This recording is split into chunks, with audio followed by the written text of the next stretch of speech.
Welcome aboard, poetry lovers. Today we are calling the program Poetic Leftovers. This is because I have gradually collected a stack of poems which I thought were pretty good, but which didn't fit the theme I was using that week. So they are leftovers for our purposes here, but not in the sense that they are or were bad poems. One or more of them may turn out to be among your favorites, but at the time I first was looking them over, they didn't fit the themes or fit very well with the other poems I was reading at the time. But let's start out with this poem by Robert Herrick, an English clergyman who, even though he had an early reputation in London when he was a disciple of Ben Jonson, but like so many of the minor aristocracy of his time, he was well educated and became a clergyman in the Church of England. And then he got sent to a small church in Devonshire, a beautiful place but sparsely settled. And so he could only pass his poems around in manuscript form to his friends. Nevertheless, he made the best of it and was there for the best part of his 83 years. So he lived a long time for that era. Maybe getting out of London and going to Devonshire was actually good for him. Now, as time went on, Robert Herrick became much more famous as an Elizabethan poem. And most of you will recognize this poem. It's called To the Virgins, to Make Much of Time. Gather ye rosebuds while ye may, old time is still a-flying. And this same flower that smiles today, tomorrow will be dying. The glorious lamp of heaven, the sun, the higher he's a-getting, the sooner will his race be run, and nearer he's to setting. That age is best, which is the first, when youth and blood are warmer, but being spent, the worse and worst times still succeed the former. Then be not coy, but use your time, and while ye may, go marry, for having lost but once your prime, you may forever tarry. I first read that poem in college many, many years ago, and what a lark it was. It had many familiar lessons to tell us. But let's just say that you or the virgin in the poem did get married.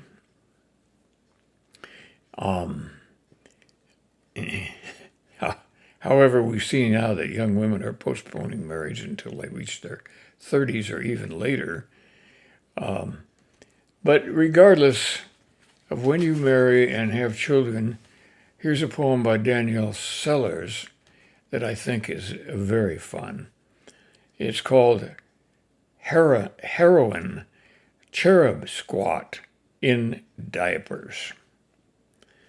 And that's the compact description she has of her little daughter.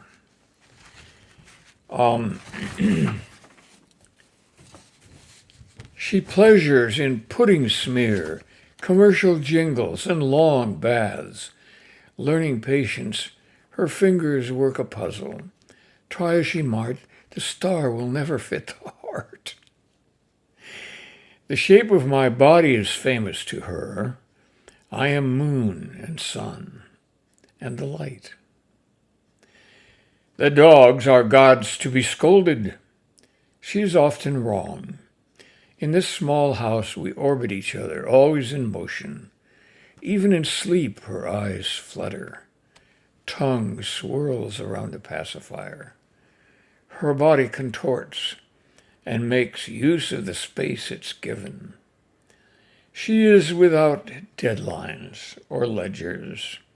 As the September solstice approaches, she plants her bare feet firmly in clay, points to the sky, the jasmine, her sandbox, relishes in the one good word she can say with gusto: outside, outside, outside.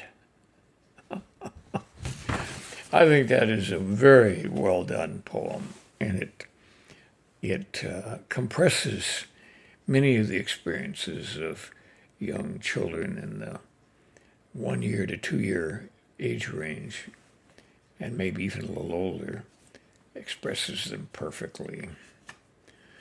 But let's say that that Danielle Sellers' little girl gets a little older, and so she is given the book, The Three Bears Holiday Rhyme Book, which was published in 1995 by Houghton Mifflin, whatever.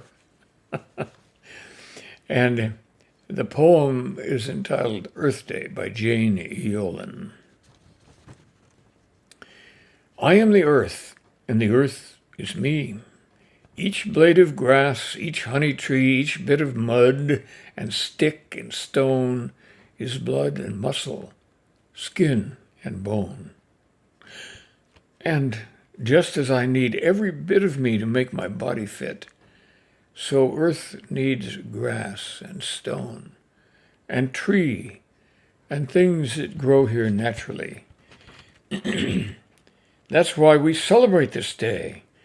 That's why across the world we say, as long as life, as dear, as free, I am the earth, and the earth is me. I think that's quite a well-done poem for children. And if a child can read and understand it, however, they might need a little help.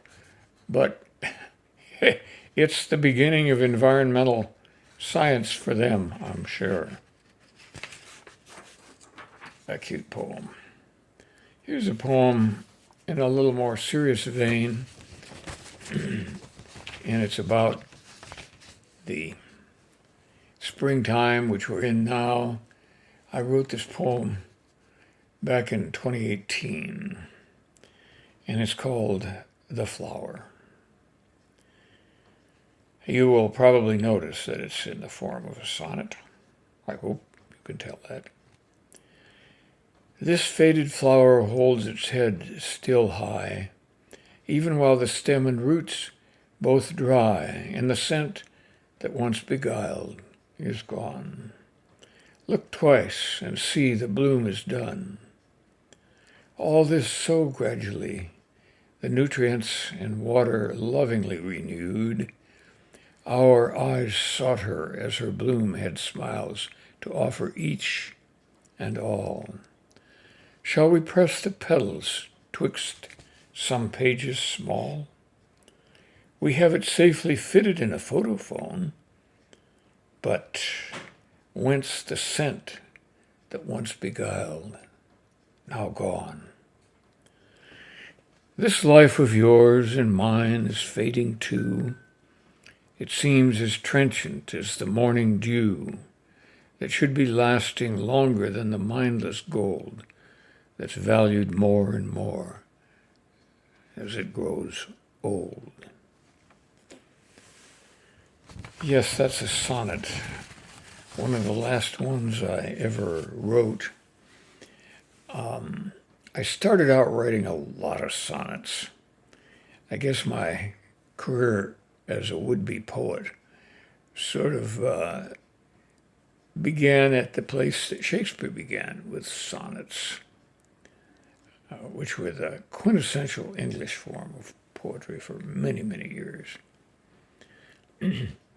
But now, as we sort of seem to be aging out in our line of poems today, here's one from Anne Sexton. You remember her. We've had her poems before. And this is a book that she wrote in the 1930s, I think it's called From the Garden. And the title of the poem is Old. We are young, and we are walking and picking wild blueberries all the way to Damariscotta. Oh, Susan, she cried, you stained your new waist. Sweet taste.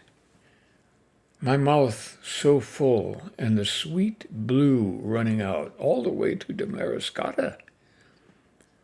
What are you doing? Oh, leave me alone. Can't you see I'm dreaming? In a dream, you are never 80.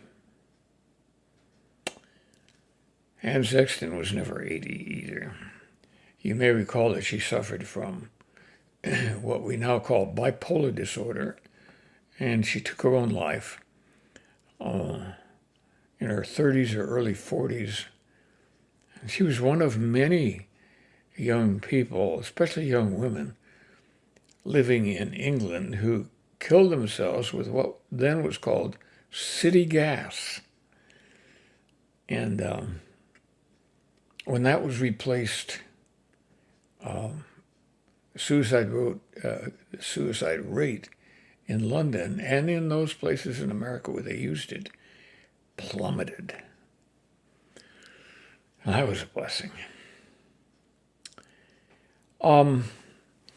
Okay. Now, let's see.